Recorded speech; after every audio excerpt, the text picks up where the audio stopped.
শোনো শোনো ওগো কৃষ্ণ তোমারে জানাই সুন্দর কথা জিজ্ঞাসিলে এ ধর্ম সভাই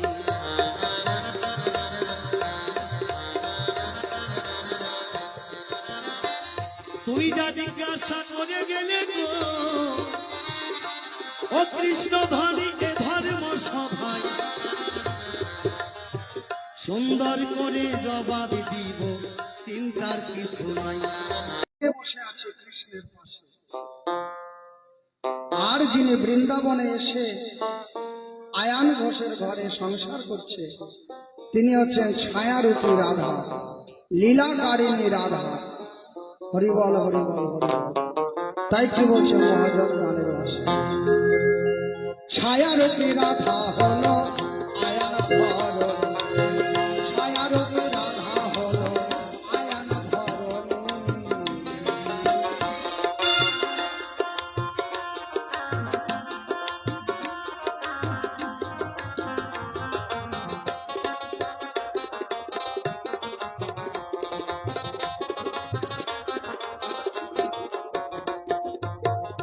একদিন বিরজার প্রেমে খুশি হয়ে কৃষ্ণ ভগবান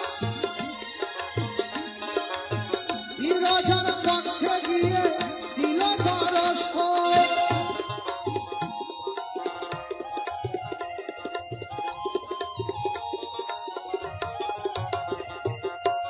ওই রাধা রানী ছুটে গেল যখন,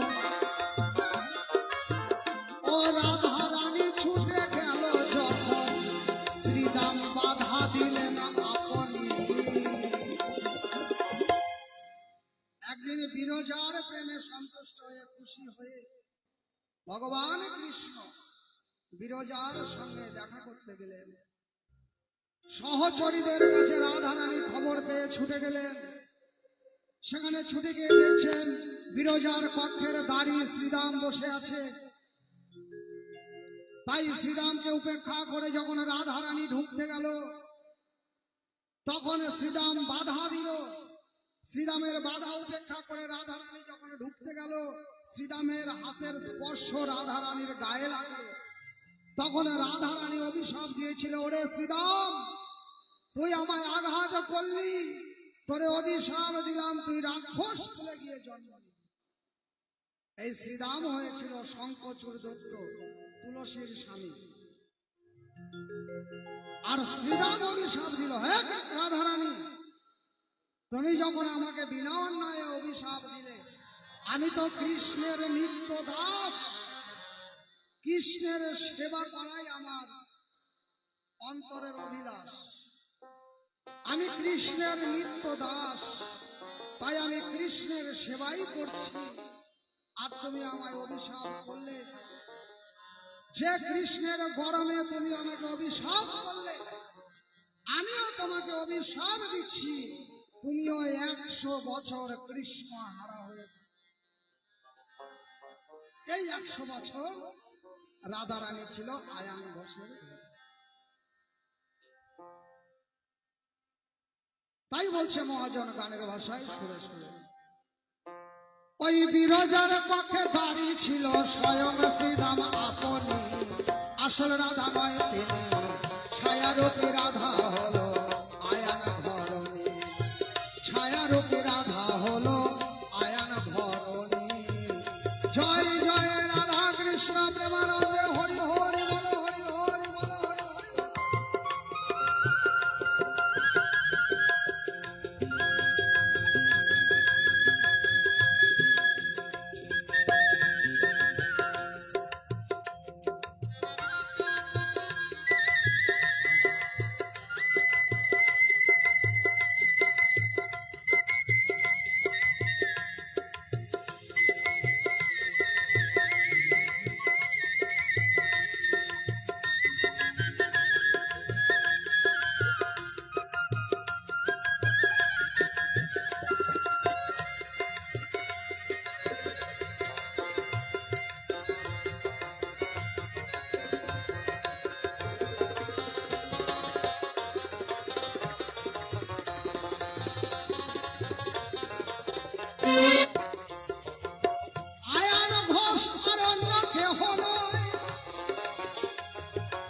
সীতারানীর বানানো মাটির মূর্তিটি হয়। সীতা যখন ছিল রাবণের অশোক বনে, মাটির মূর্তি বানায় সীতা সেবার কারণে। আয়ান ঘোষকে, আয়ান ঘোষ কি অন্য পরপুরুষ না, আয়ান ঘোষ হচ্ছে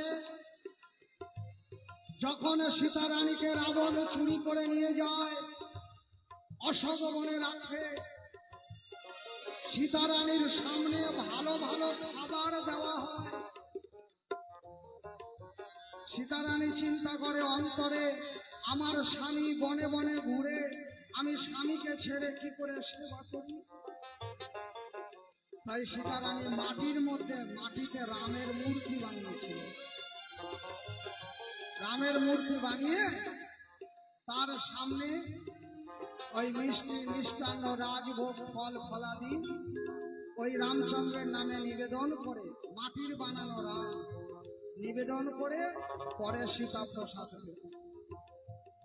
এই জন্য সীতা যে মাটির রাম বানিয়েছিল, সব বানিয়েছিল, চোখ, নাক, কান, মুখ, হাত, পা, মাটি দিয়ে রামের সব বানিয়েছিল, কিন্তু গোপন অঙ্গ বানায়নি। এই জন্য আমরা যখন দেখবেন, আমরা এই যে আমরা মাটির মূর্তি পূজা করি, পালের বাড়ি যাবেন, যারা মাটির মূর্তি বানায়, পাল মশাইয়ের বাড়ি যাবেন, গিয়ে দেখবেন মাটির মূর্তির সব কিছু বানাবে, হাত পা চোখ নাক কান মুখ সব বানাবে, কিন্তু তার গোপন অঙ্গ বানাবে না। কেন?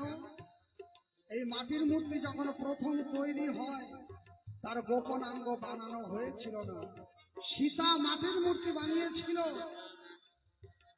রামের মূর্তি বানিয়েছিল সেবার কারণে, কিন্তু তার গোপন অঙ্গ যৌনাঙ্গ বানায় না। তাই ওই মাটির মূর্তি হলো সুতপামণি, আর সুতপামণি হলো এসে আয়ান ঘোষ। তাই সুতপামণিরও গোপন অঙ্গ ছিল। হরি বল হরি। যখন সীতা উদ্ধার হইয়া যাবে, ওই মাটির মূর্তি সীতারানী আঁচল ধরিয়া টানে।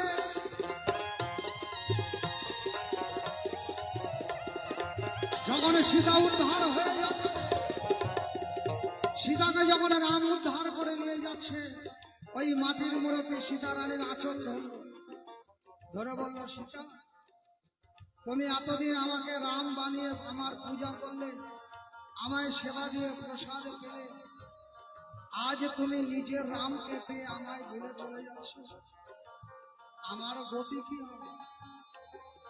তোমাকে পাওয়ার আমার বড় বাসনা রইল মনে। তখন ওই সীতারানী বললেন, যদি আমাকে পেতে চাও তাহলে নারায়ণের ধ্যান করো। মাটির মূর্তি সুতপামণি হইয়া 7 জন্ম তপস্যা করিয়া ওরে ধ্যানে তুষ্ট করে রাধা রানীকে যায় পাইয়া। 1 জন্ম নয়, 7 জন্ম সুতপামণি ধ্যান করে, আবার বয়স হয়, বার্ধক্য আসে, আবার প্রাণ ত্যাগ করে, আবার দেহ ধারণ করে, আবার বার্ধক্য আসে, আবার দেহ ত্যাগ করে। এই করে 7 জন্ম তপস্যা করার পর নারায়ণ সন্তুষ্ট হয়ে এসে বলে, তুমি কি চাও?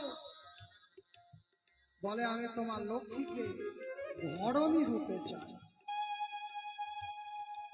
রামচন্দ্র বলল, ভগবান নারায়ণ বলল, তথাস্তু, তুমি সীতাকে বা লক্ষ্মীকে ধরণী রূপে পাবে, কিন্তু মনে রাখবে তোমাকে নপুংস হয়ে জন্ম নিতে হবে। সুতপামণি বলল, তথাস্তু, আমি তাই রাজি। তাই পরের জন্মে আয়ান ঘোষ হলো, আর রাধা রানীকে ধরণী করে পেল।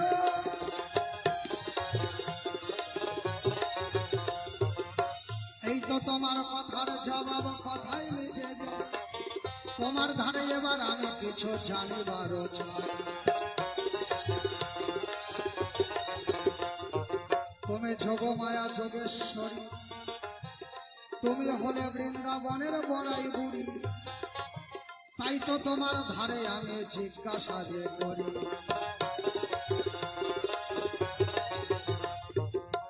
তোমার হাতে শাখা নাই, সিঁথিতে একটু সিঁদুর দেখতে পাই, আবার কপালেতে সিঁদুরের চিহ্ন মাত্র নাই।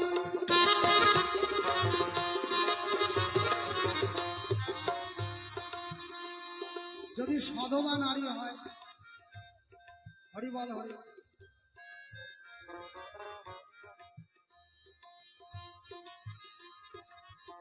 বাবা আবার 50 টাকা দান করেছে। বাবা দেখো সকালবেলা আবার কিস্তি টিস্তি নাই তো?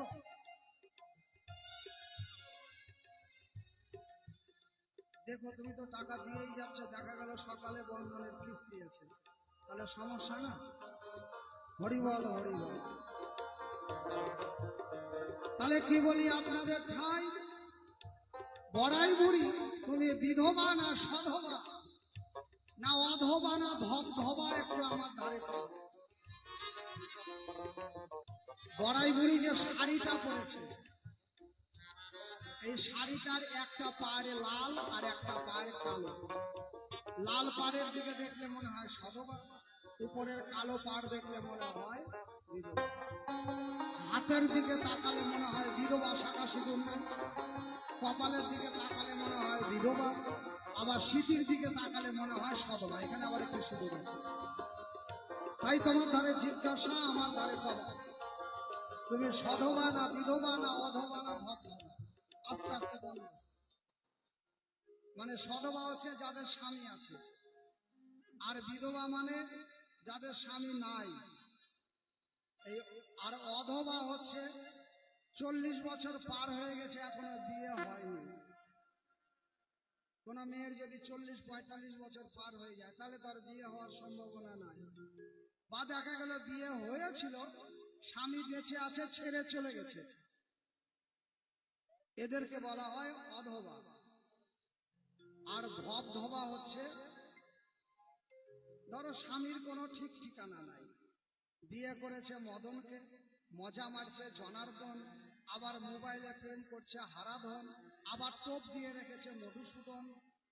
মানে এদের মানে স্বামীর কোনো ঠিক ঠিকানা নাই। স্বামী 2-3টা থাকবে, আবার 4-5 জনের সঙ্গে প্রেম করবে। এই ধরনের যারা, তাদের বলা হয় ধবধবা। তাহলে বোঝা গেল অধবা বিধবা সধবা আর ধবধবা। তাহলে তুমি কোনটা সেটা আমাদের কোবা। কারণ এই বড়াই বুড়ি সম্পর্কে আমার ঠাকুমা, কৃষ্ণের গুরু সন্দীপনী মণি, আর সন্দীপনী মণির মা হচ্ছে বড়াই বুড়ি, সেই সম্পর্কে আমার হচ্ছে ঠাকুমা। তাহলে আমি এইটুকু ইয়ার কি মারতেই পারি কি? একটা কথা আছে না, না পেয়া নাতি ভাতার, তাই দিয়ে দিয়ে গাঙ্গে সাঁতার। হরি বল হরি বল। তা আমি এখন তোমার কাছে ওই রকম, না পেয়া নাতি ভাতার। জয় গুরু জয়। তাহলে বিষয়টা এই জায়গায় তুমি আমার দ্বারে কোবা, তুমি অধবা না বিধবা না সধবা না ধবধবা, সঠিক করে জবাবটা দিবে। এসো এসো বড়াই বুড়ি ওগো ঠাকুমা, তোমার ধারে আমার এই জিজ্ঞাসা, তুমি তোমার বলবে মহিমা।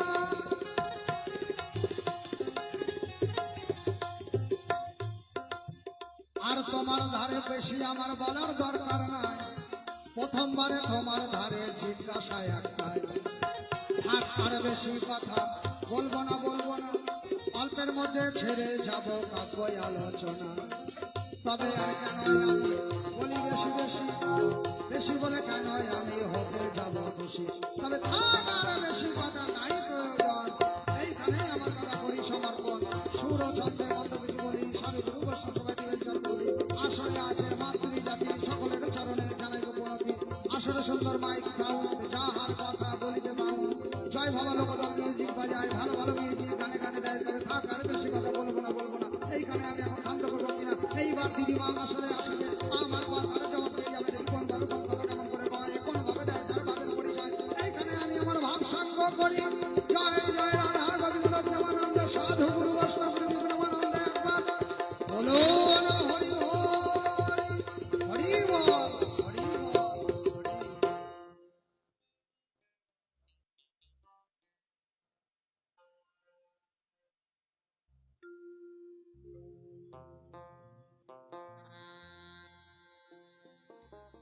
হরিবল হরিবল হরিবল।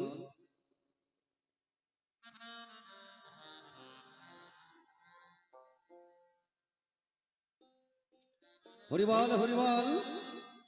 দেখতে পাচ্ছেন একটি ছোট্ট বাচ্চা, বাড়ির মানুষকে খুঁজে পাওয়া যাচ্ছে না। যদি বাচ্চা হারিয়ে যায়, অবশ্যই আমাদের পার্টি অফিসে অবশ্যই আপনারা যোগাযোগ করবেন। এই অনুষ্ঠানের যিনিরা অফিস করে বসে আছেন, অবশ্যই আপনারা যোগাযোগ রাখবেন, কেননা সে ঠিক মতো ঠিকানাটা বলতে পারছে না। অবশ্যই আপনারা যোগাযোগ রাখবেন। অফিস ঘরে একটি বাচ্চা হারিয়ে গেছে, তাকে পাওয়া গেছে, আমাদের কোমরের বাবুদের অফিসে জমা রয়েছে। অবশ্যই আপনারা এসে কান্নাকাটি করছে, অবশ্যই এসে যোগাযোগ করে অবশ্যই নিয়ে যাবেন। জয় গুরু জয়। হরিবল হরিবল।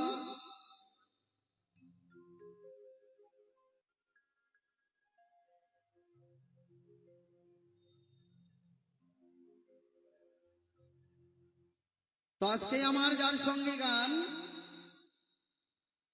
অনাদিরাদি গোবিন্দ যিনি ছিলেন কৃষ্ণ কানাই, যা জিজ্ঞাসা করেছিলাম এই ধর্ম সভায় সুন্দরভাবে তার জবাব দিয়েছে এই সাধুগুরু বৈষ্ণবের সমকে ঠাই। তো সুন্দর জবাব, রাখেনি কোনো কিছুর অভাব। আচ্ছা ওমা, এত কথা কিসের সর্বনাশ?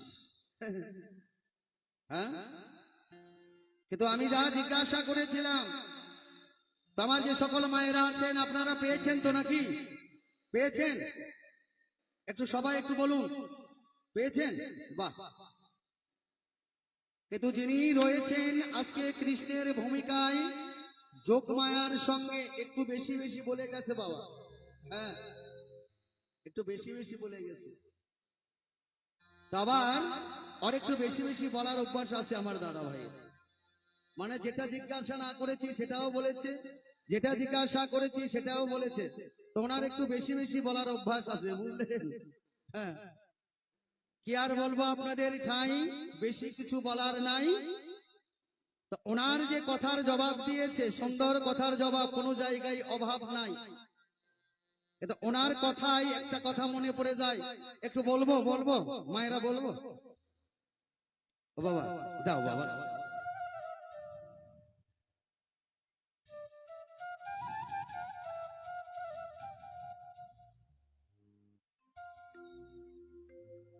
সাইকেলের মিস্ত্রি, মানুষের মিস্ত্রি নয় বাবা। আচ্ছা ঠিক আছে, বিয়ারিংটা ভালো করে লাগাই। তো করেছে 50 টাকা দান। ওনার দান মাতাপিতে গ্রহণ করে নিলাম। গোবিন্দ যেন তার মনোবাসনা পূর্ণ করে, গৌর হরিবল হরিবল। তো বলতে চাই একটি কথা, না বললেই নয়, কথা কিন্তু না বলা থেকে যাবে।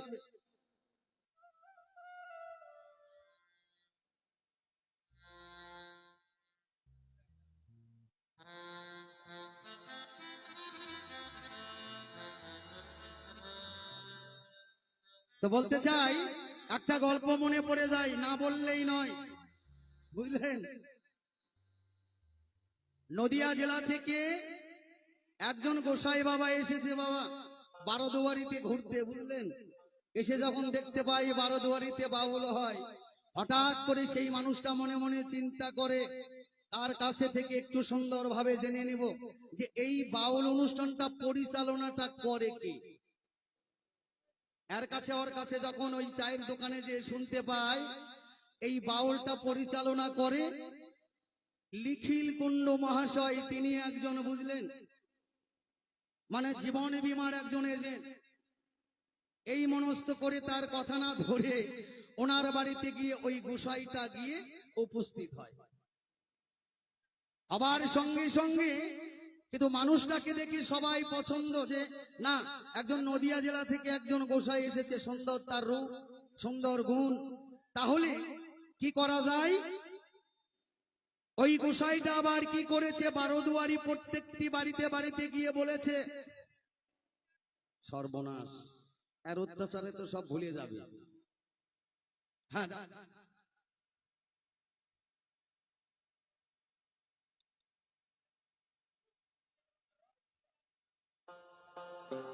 হ্যাঁ বাবাজি, যদি আরো থাকে তো একবারে দিয়ে যাও, তো বারবার আসা কেমন লাভ হয় না? হ্যাঁ, একবারে দিয়ে যাও। আছে দাও শোনা, বারবার অসুবিধা হয় না। এইবার ওই 12 দুয়ারিতে গিয়ে প্রত্যেকটি বাড়িতে বাড়িতে গিয়ে বলছে, আমার কাছ থেকে দীক্ষা নাও, আমার কাছ থেকে যদি তোমরা দীক্ষা নাও তাহলে 3টা বিপদের হাত থেকে তোমরা বেঁচে যাবে। হ্যাঁ। মানুষে মনে মনে চিন্তা করে, বাপ রে বাপ, এই গোসাইয়ের কাছ থেকে 3টা যদি দীক্ষা নেওয়া যায় তাহলে 3টা বিপদের হাত থেকে বেঁচে যাওয়া যাবে। তো তাহলে এই মনস্থ করে আমাদের যে শুভঙ্কর দা আছে, এই অনুষ্ঠানের উদ্যোক্তা, উনি আগে সর্বপ্রথম গিয়েছে ওই গোসাইয়ের কাছে, বলেছে, উনি তো আবার খুব চালাক মানুষ, বুঝলেন। শুভঙ্কর দাস যে বলছে, গোসাই আপনার কাছ থেকে যদি মন্ত্র নেই তাহলে 3টা বিপদ থেকে বাঁচবো। এবার তাহলে বলুন 3টা বিপদ কি কি? বলছে, সত্যি তুমি আমার কাছ থেকে মন্ত্র নিবা? বলছে, হ্যাঁ নিব। নিব না মানে 3টা বিপদ থেকে যদি বাঁচা যায়, ওই শোনো, সর্বপ্রথম যে বিপদ থেকে তুমি বাঁচবে, আমার কাছ থেকে মন্ত্র নিলে জীবনে কোনোদিন কুকুরে কামড়াবে না। বাহ, তোমার কাছ থেকে যদি মন্ত্র নিই তাহলে কুকুরে কামড়াবে না? বলছে, হ্যাঁ, আমার কাছ থেকে মন্ত্র নিলে পারে তোমাকে জীবনে কোনোদিন কুকুরে কামড়াবে না। তো গোসাই তাহলে ঠিক আছে, 1 নাম্বারটা হলো। এবার 2 নাম্বারটা কি? কই শোনো, আমার কাছ থেকে তুমি যদি মন্ত্র নাও তাহলে 2 নাম্বার বিপদটা কি? তোমার মাথার চুল জীবনেও পাকবে না। বাহ, গোসাই তাহলে 2 নাম্বারটা হলো। এবার 3 নাম্বারটা কি? কয় না, আগে তুমি আমার কাছ থেকে তাড়াতাড়ি করে মন্ত্রটা নাও, তারপরে ওই 3 নাম্বারটা তোমাকে জানাবো। বুঝলেন, 3 নাম্বারটা জানাবো। না গোসাই, বলতে হবে। শুভঙ্কর দা আবার কঠিন চালাক মানুষ, 3 নাম্বারটা শুনবেই, কিন্তু গোসাই কিন্তু আর বলবে না যদি না নেই। বলছে, না গোসাই, সত্যি বললাম, আমি প্রতিজ্ঞা করলাম, 3 নাম্বারটা আপনি আমাকে জানান। এই 3 নাম্বার বিপদটা কি? আমি সত্যি বললাম, কথা দিলাম, আপনার কাছ থেকে আমি মন্ত্র নিব। বলছে, শোনো, 3 নাম্বার মন্ত্রটা কি জানো? অকালে কোনোদিন তুমি মরবা না।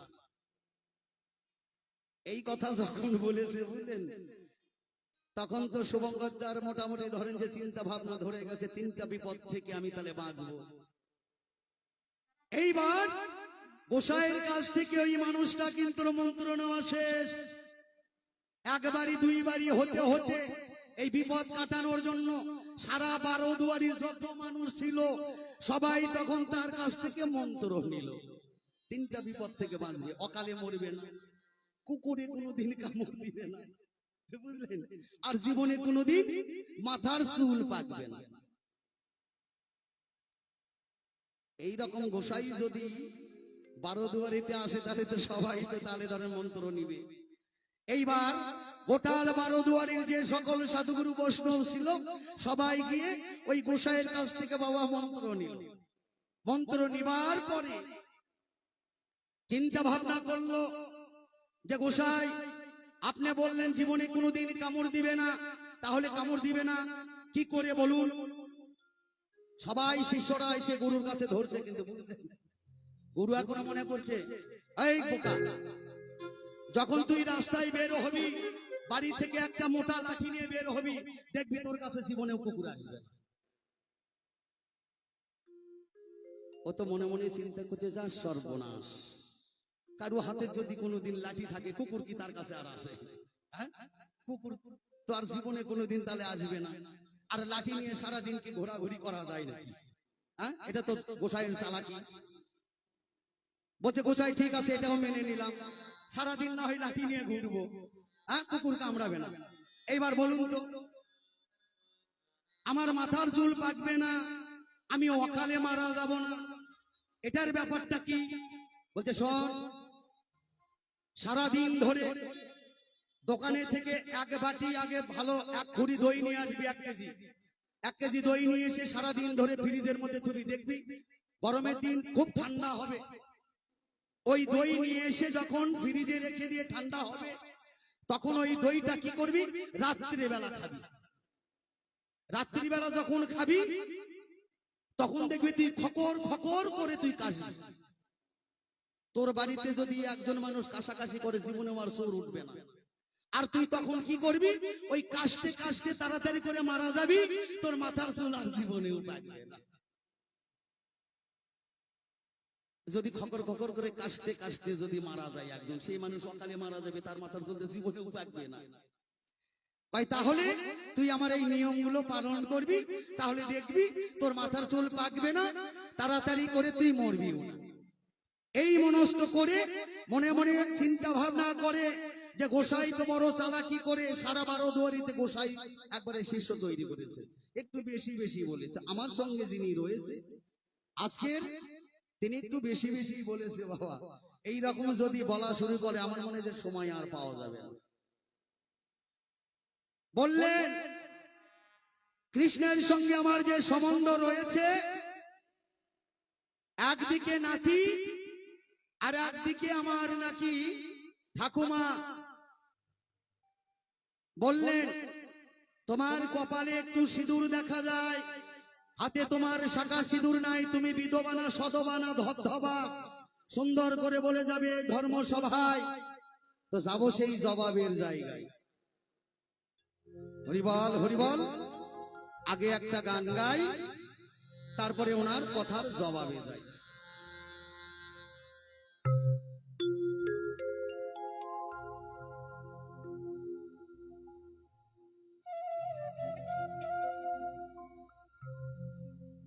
গানটি রয়েছে, আমি পালার মাঝে মাঝে গান গেয়ে শোনাবো, অনুরোধের গান, কেননা না হলে সময় পাবো না। গানটি শুনতে চেয়েছেন আমার দাদা ভাই মাননীয় নিখিল কুণ্ড মহাশয়, তার একটি মনের প্রাণের গান। আর গানের পরেই অবশ্য সুরছন্দ ধরে তার কথার জবাবে যাব। জয় গুরু, জয় গুরু।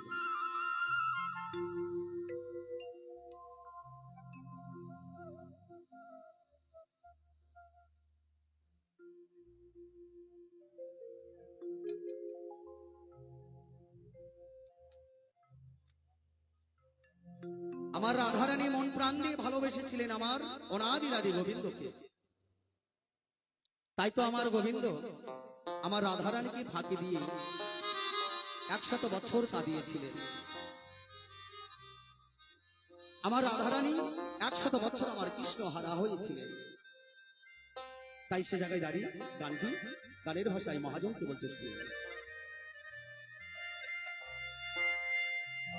ওই আমি আর কতকাল থাকিব রাধে গো,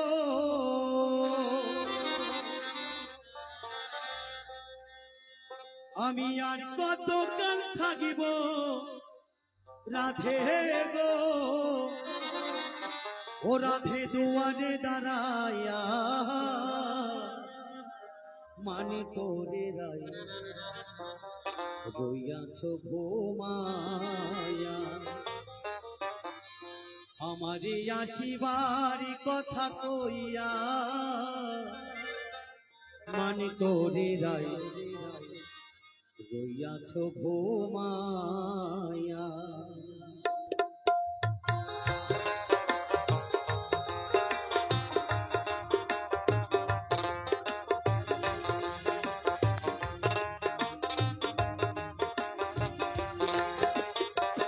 আর কতকাল থাকবো রাধে গো,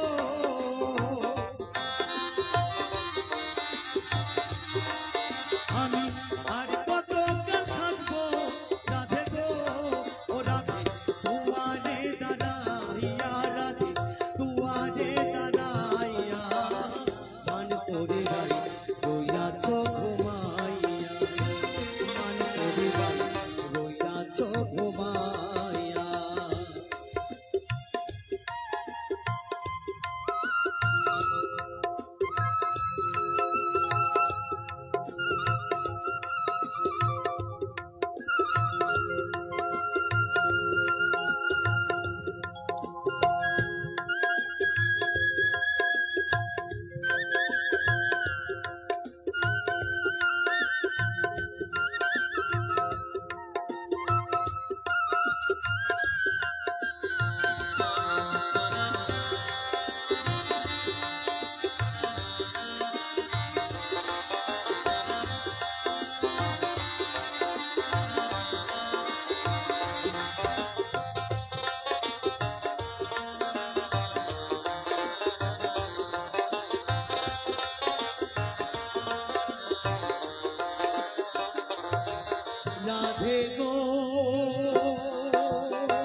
যমুনা ঘাটে কাল সকালে কলসি কাকে লইয়া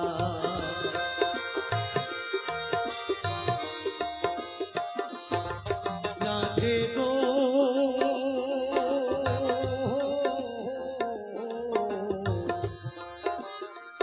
দেখার যদি ইচ্ছে থাকে আইসো নাই যমুনার ঘাটে কাল সকালে কলসি কাকে লইয়া আমি জলের ছায়ায় রূপ ফেরিব গো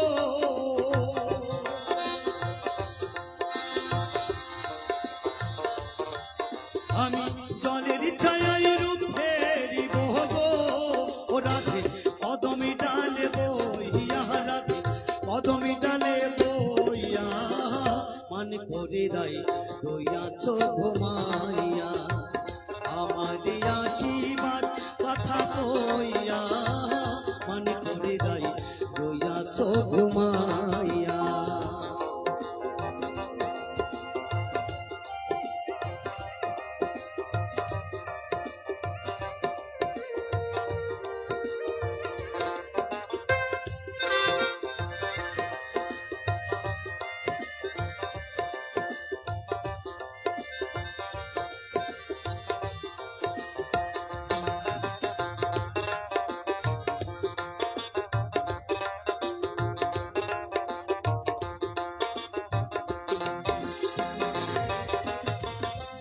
রাধে গো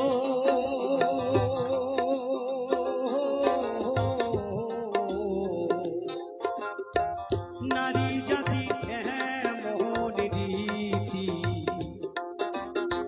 বোঝে না পুরুষের মতি সুখে আছো নিজ পতি লইয়া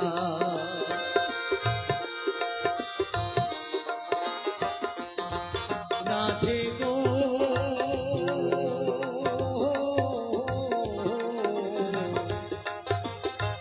নারী জাতির এমন রীতি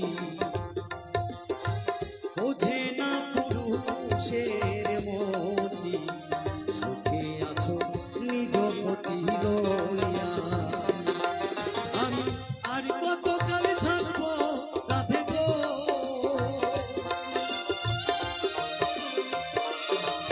আমি আর কতকাল থাকবো রাধে গো ও রাধে কদমি ডালে বইয়া রাধে কদমি ডালে বইয়া মান করে রাই রইয়াছ ঘুমাইয়া আমার আশীর্বাদ কথা কইয়া মান করে রাই রইয়াছ ঘুমাইয়া জয় জয় রাধা গোবিন্দ প্রেমানন্দ হরিবল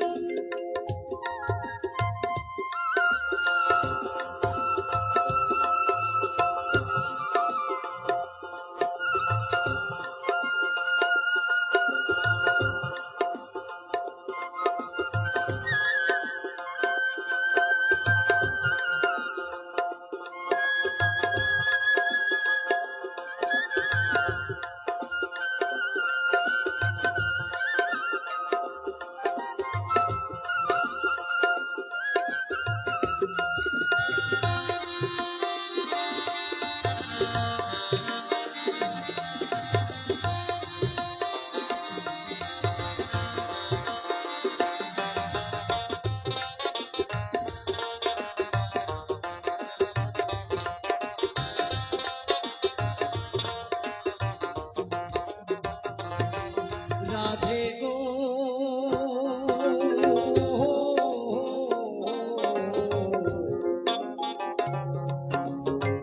দেখার যদি ইচ্ছে থাকে আইসো নাই যমুনার ঘাটে কাল সকালে কলসি কাকে লইয়া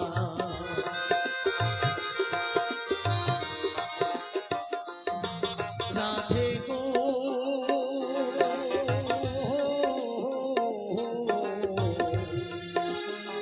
দেখার যদি ইচ্ছে থাকে আইসো নাই যমুনা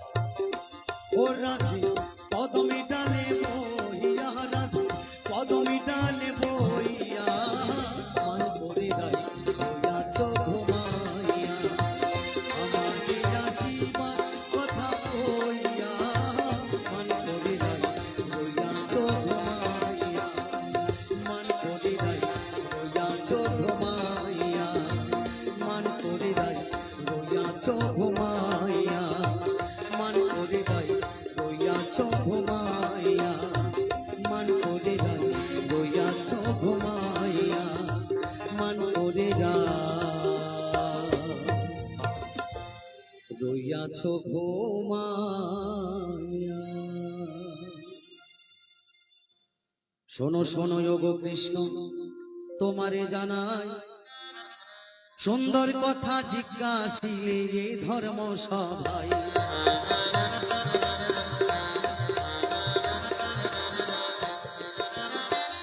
তুমি যা জিজ্ঞাসা করে গেলে গো ও কৃষ্ণ ধনী এ ধর্ম সভায়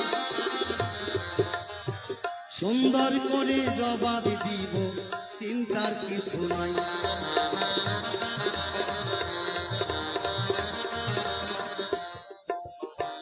আমি সদবা না বিধবা না অধবা না ধবা বলি এ ধর্ম সভায় সুন্দর করে জবাব দিব চিন্তার কিছু নাই।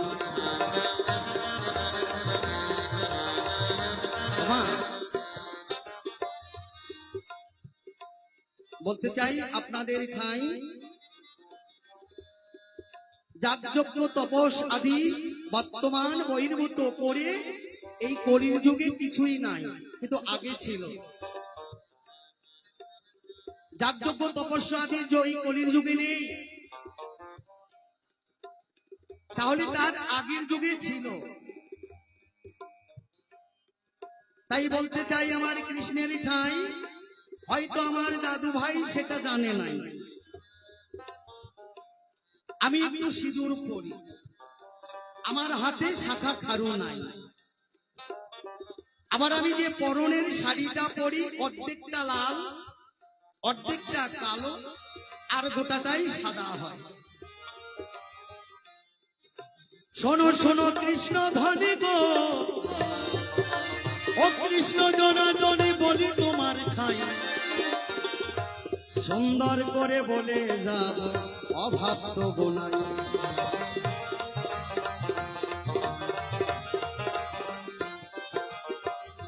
যাহার স্বামী সন্ন্যাস ধর্ম পালন করে গো, ওই আমি বলি এ ধর্ম সভায় এই সংসারের মাঝে তাহার মতো দেখো আর তো কেহ নাই।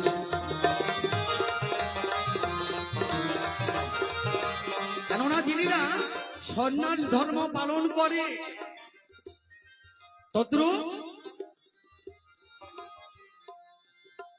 আমার স্বামী যে তিনি সন্ন্যাস ধর্ম পালন করেছে, গৃহ তাকে ত্যাগ করেছে, সে বেঁচে রয়েছে, কিন্তু সংসারের মাঝে সে আসে না। আর যে সন্ন্যাস ধর্ম পালন করে সে কখনো গৃহে ফিরে না। তো বলতে চাই কৃষ্ণ জনার্দন তোমার ঠাই সন্দীপ মণির পিতা, তিনি সন্ন্যাস ধর্ম পালন করেছিল, তিনি হয়েছিলেন গৃহত্যাগী।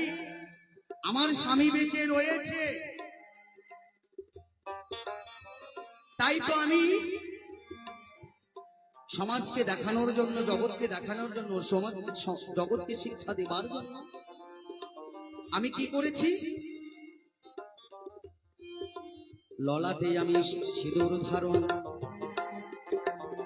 সাদা বস্ত্র ধারণ করো, দেখো আমার বহির্ভূত হয়।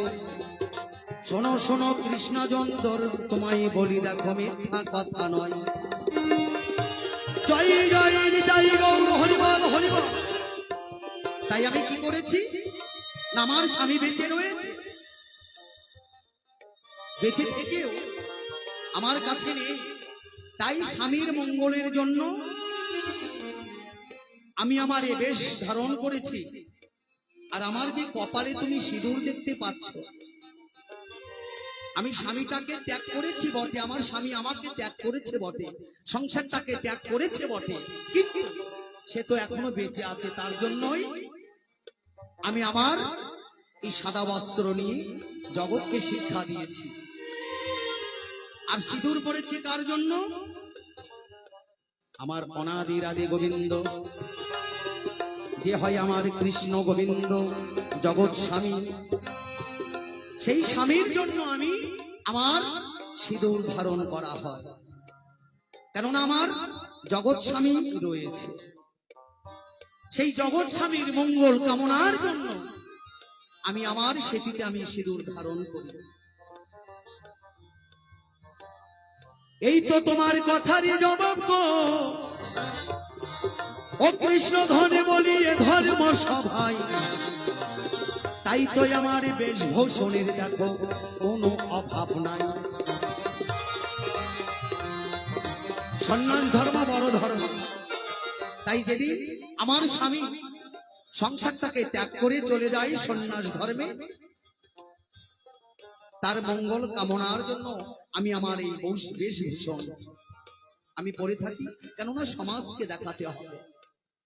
আর যিনি রয়েছে আমার জগৎ স্বামী, তার জন্যই আমি তার মঙ্গল কামনায় তার জন্য আমি সিঁদুরটা ধারণ করে থাকি। শোনো শোনো কৃষ্ণধন, আমি তোমারে জানাই, তোমার কাছে আমি দুটি কথা জিজ্ঞাসা করে যাই। কেমন জিজ্ঞাসা? সাধুগুরু বৈষ্ণবের মুখের বাণী গো ও কৃষ্ণ দয়াময় আমি শুনতে পাই। সুন্দর করে এই আসরে যেন আমি জবাব যেন পাই।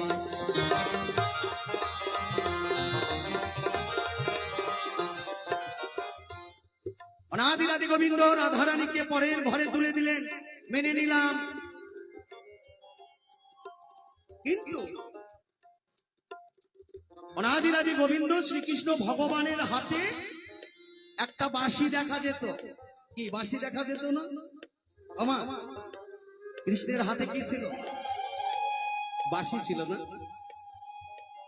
এই বাঁশিটির নাম হয়, কেউ বলে বাঁশি, কেউ বলে মুরলী, কেউ বলে বেনু, নাকি আপনারা কি বলেন? আপনারা কি বলেন? বাঁশি না মুরলী না বেনু? আমরা বাঁশি বলি না? যে বাঁশির সুরে রাধারানীকে পাগল করে, যে বাঁশির সুরে বৃন্দাবনের অষ্টসখী তারা মত্ত হয়ে আমার কৃষ্ণের চরণে এসে পড়ে। তো বলতে চাই আমি আমার নাতির ঠাই, হে কৃষ্ণ দয়াময়, সুন্দর করে বলে যাবে ধর্ম সভায়। তোমার হাতে যে বাঁশিটা ছিল, কেউ বলে বাঁশি, কেউ বলে মুরলী, আবার দেখো কেউ বলে বেনু। দেখো মিথ্যা কথা নয়, তোমার হাতে কোনটা বাঁশি ছিল দেখো, বলবে এ সভায়। বাঁশি ছিল না মুরলী ছিল না বেনু ছিল? আর এই মুরলী বাঁশি বেনু তুমি কখন কোন সময় তুমি তা সুর ধরে বাজাতে, একটু বলবে এ ধর্ম সভাতে। এই বেনু কখন তুমি বাজাতে, মুরলীটা তুমি কখন বাজাতে, আর বাঁশিটাই বা তুমি কোন সময় বাজাতে, একটু সুন্দর করে বলে যাবে এ ধর্ম সভাতে।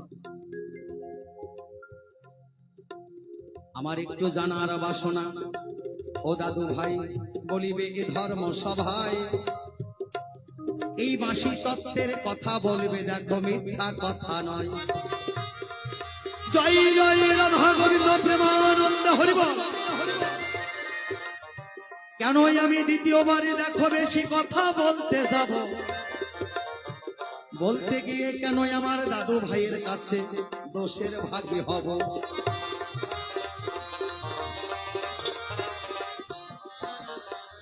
এসো এসো ও দাদু ভাই, এসো এই দ্বন্দ্ব মোহনায়, সুন্দর করে বলে যাবে তুমি এ ধর্ম সভায়। থাক থাক, আর বেশি কথা বলবো না, ছেড়ে দিয়ে যাবো আমার বাউলের আলোচনা। কেন আমি প্রথমবারই বেশি কথা বলতে যাব, বলতে গিয়ে কেন লোক দোষের ভাগে হবে। এখানেই করি খান্ত আমার রাধা কান্তের শরীর। চাঁদি বদলে সবাই একবারে বলুন হরি হরি, জয় জয় সদ্গুরু বৈষ্ণব প্রেমানন্দে হরিবল, হরিবল হরিবল হরিবল, হরি হরিবল হরিবল। একটু ওনার কাছে একটু জানার বাসনা রয়। আসেন আমার দাদু ভাই, দেখা যাক আবার কোন কথা কয়। জয় গুরু জয় গুরু জয় গুরু জয়।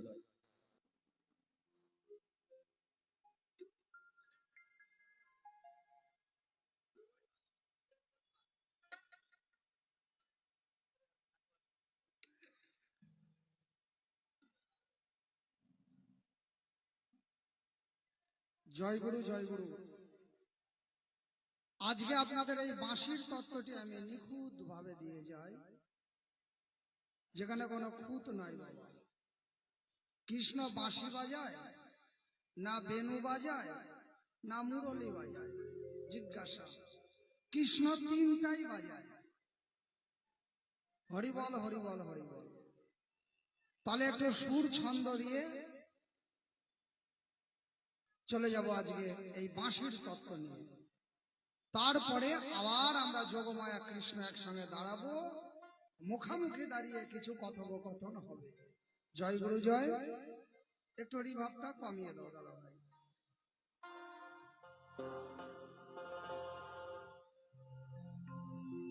ওরে রাধা রাধা রাধা বলে বলে কৃষ্ণ বাঁশরি বাজা,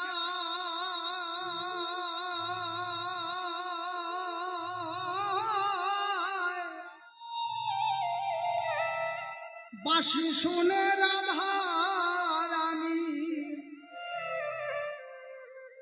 ওরে ওই আস্ত যমুনায় গো। রাধা রাধা রাধা बोले गो। प्रेम से बोलिए राधा रानी की, राधा रानी की। हरे कृष्ण। राधा राधा राधा बोले गो कृष्ण बांसुरी बाजाय,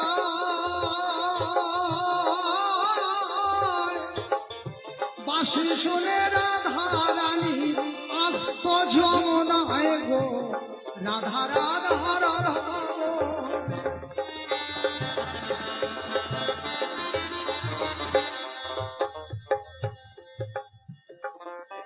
তাহলে কৃষ্ণ বাঁশি বাজিয়ে রাধা রানীকে রাখত, আর কৃষ্ণ বেনু বাজিয়ে ধেনু চড়াত। কৃষ্ণ যখন বেনুতে ফু দিত, নবলক্ষ ধেনু, একটা দুটো নয় বাবা, নবলক্ষ ধেনু। এই বাঁশি বাজালে সব ধেনু বুঝে যেত যে আমাদের এখনো গোচরণ শেষ হয়ে গেছে, বাড়ি যেতে হবে। আবার বাঁশি ধ্বনি করলেই বাথান থেকে গোয়াল থেকে সব গরু হাঁটা দিত যে আমাদের এখন গোচরণে যেতে হবে। বেনু বাজায় চড়ায় ধেনু শ্রীকৃষ্ণ কানায়, আর মুরলি বাজিয়ে গোপীগণের মন প্রাণ হরণ করে নেয়।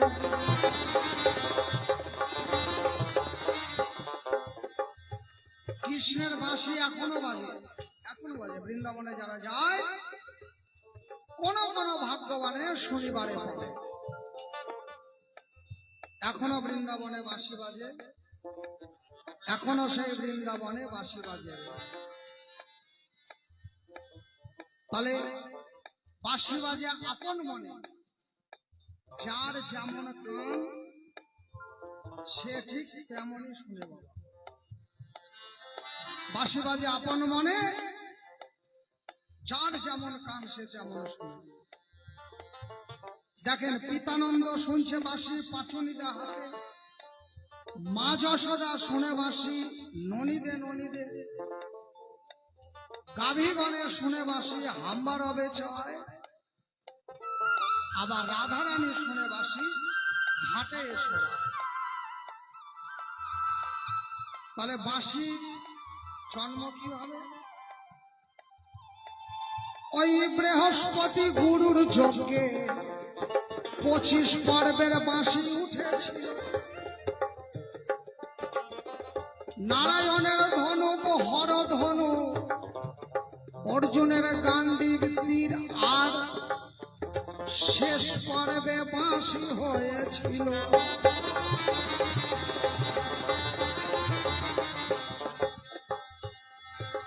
বাঁশি নারায়ণের যজ্ঞে বাঁশি দেবগুরু বৃহস্পতি যজ্ঞ করেছিল, সেখান থেকে 25 পর্বের বাঁশি উঠল। নারায়ণের ধনুক হলো, হর ধনু শিবের ধনুক হলো, অর্জুনের গান্ডীব হলো, শেষ পর্বে বাঁশি হলো। আর হর ধনু যেদিন ভেঙে গেল, এই হর ধনু থেকে আবার বাঁশির জন্ম হয়। আরে বলে বেনু আমার শোনো ঠাকুমা,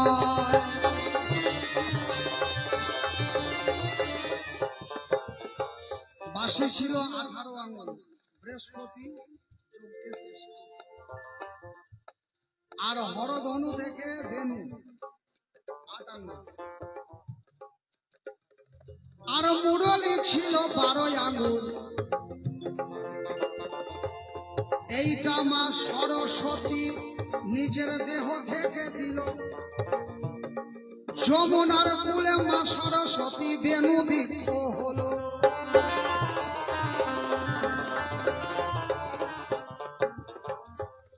কৃষ্ণের আর রাধার যখন বিয়ে হয়, তখন এই বাঁশিটি ব্রহ্মা দান করেছিল কৃষ্ণ। সেটা মা সরস্বতী নিজে, যমুনার কোলে মা সরস্বতী নিজে বেনু বৃক্ষ রূপে অবতার হয়। আর সেখান থেকে একটা বাঁশি হলো, যার নাম মুরলী, যেটা 12 আঙ্গুল, মানে 12 আঙ্গুল। হরি বল হরি। এই তো তোমার বাঁশির তত্ত্ব, তোমায় বলা হলো। রাধা রাধা রাধা বলে হরি হরি বলো। জয় জয় রাধা গোবিন্দ প্রেমানন্দে হরি বল হরি বল হরি বল হরি বল। শোনো শোনো ঠাকুমা তুমি, এবারে সদন্দ মোহনা, বলো তোমার কখন লেজ হয়েছিল জানিবার ইচ্ছা হয়।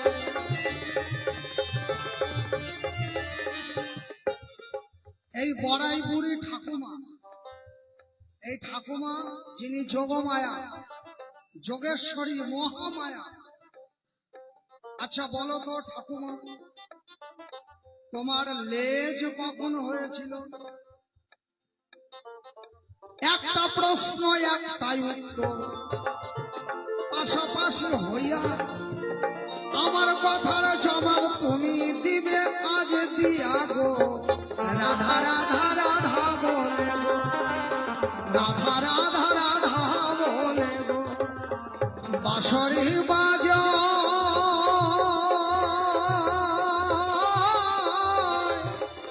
বাঁশি শুনে রাধা রানী আসে যমুনায় গো। রাধা রাধা রাধা বলে।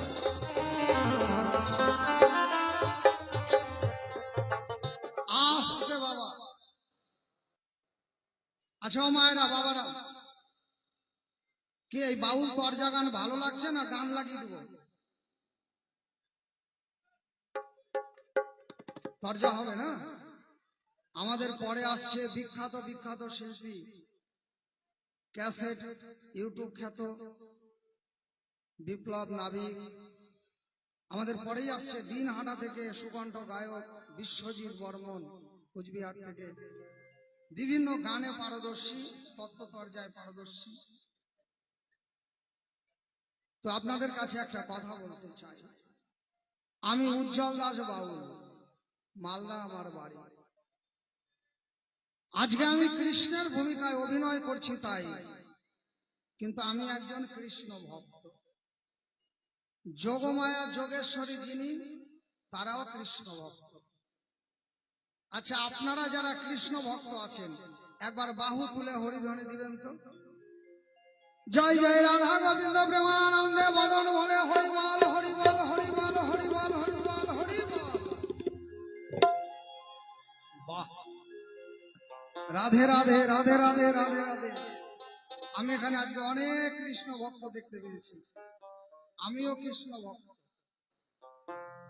তাই সকল কৃষ্ণ ভক্তের কাছে আমি করজোড় করে বলছি, যারা যারা হাত তুলেছেন, মায়েরা 20 টাকা আর বাবারা 50 টাকা নিয়ে আসেন তো দেখি।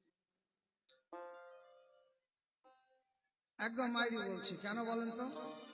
এই দানে আমরা সবাই মিলে, আমরা তো সবাই কৃষ্ণ ভক্ত, আমরা সবাই মিলে আজকে গোবিন্দ সেবা দিতে চাই। হরিবল হরিবল। সুর বাহ, হরিবল হরিবল। তাই আসুন দেখি আমার কোন মা কোন বাবা। আজকে আমরা সবাই মিলে দিব কৃষ্ণ ভক্তের পরিচয়। যে যা পারেন, এটা আমাদের জন্য নয়, কিন্তু এই যে আমার ছোট ছোট দুইটা মা।